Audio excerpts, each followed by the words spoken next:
Guys देखो, मैं धूप में बिना किसी प्रोटेक्शन के साथ, और ये टैनिंग से प्रोटेक्शन के लिए कुछ इस तरीके से।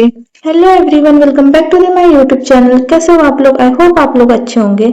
सो गाइस, आज के व्लॉग में मैं आपको दिखाने वाली हूँ कि मैं अपने लोकल एरिया के मार्केट में कैसे शॉपिंग करने वाली हूँ। तो इस व्लॉग को बिल्कुल भी मिस मत करना, एंड तक देखना है। ऑल्सो चैनल पर न्यू हो तो चैनल को सब्सक्राइब करके वीडियो को लाइक करके शेयर कर देना। सबसे पहले हम आ गए थे उस दुकान पे जहाँ से हमने कई बार शॉपिंग किया है, बट इस बार हमें वहाँ पे कुछ ठीक नहीं मिला। जैसे हमको लेना था उस टाइप का कुछ नहीं मिला, तो हम दूसरी दुकान पे हैं। और दुकान का बाहर से लुक देखने में तो अच्छा लग रहा था, और अंदर देखने के बाद मुझे ये कहावत याद आ गई कि हाथी के दांत दिखाने के कुछ और खाने के कुछ और। भाई अंदर इतना फालतू के सामान थे ना कि हमने तो 10 मिनट भी रुक के कोई सामान को टच तक नहीं किया।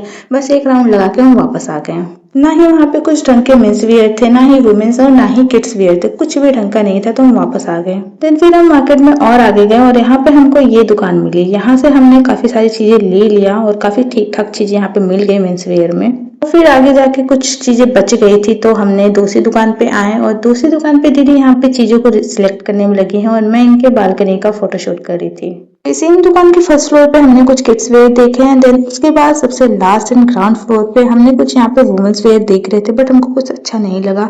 तो हमने जो भी लिया था उसका पेमेंट करके हम नेक्स्ट शॉप पे आ गए। नेक्स्ट शॉप पे हम ज्वेलरी शॉप पे आए, जो कि आज बंद थी, बट कुछ इनको काम करवाना था, इस वजह से खोल रखे थे। तो फटाफट हमने कुछ चीजें देखी जो कि हमको कुछ समझ में नहीं आया, तो ये काम हमने मम्मी के ऊपर छोड़ दिया। तो नेक्स्ट दुकान पे हम आए, यहाँ पे टॉयस वगैरह देखा हमने। फिर यहाँ पे हमने कलर के लिए कुछ टॉयस लिए। देन उसके बाद वापस से हमें एक दूसरी किड्स वेयर की शॉप मिली, और यहाँ पे हम गए, बट यहाँ पे हमको कुछ ठीक ठाक नहीं मिला। जैसा हमको चाहिए था वैसे कुछ मिला नहीं, तो इसलिए हमने यहाँ से कुछ नहीं लिया, और वापस हम आ गए घर। सो मोस्टली चीजें हमने ले लिया था जो हमको लेना था, और बाहर हमें कुछ खाने का टाइम बिल्कुल नहीं था, क्योंकि कल्लू घर पे अकेला था। तो इसीलिए हमने फटाफट 2-2.5 घंटे के अंदर शॉपिंग करके हम आ गए थे, क्योंकि तब तक कल्लू सो रहा था। और घर आते समय हम बाहर से समोसे कोल्ड ड्रिंक लेकर आए थे, जो कि घर आने के बाद हमने खाया। तो thank you so much for watching. मिलते हैं नेक्स्ट व्लॉग में।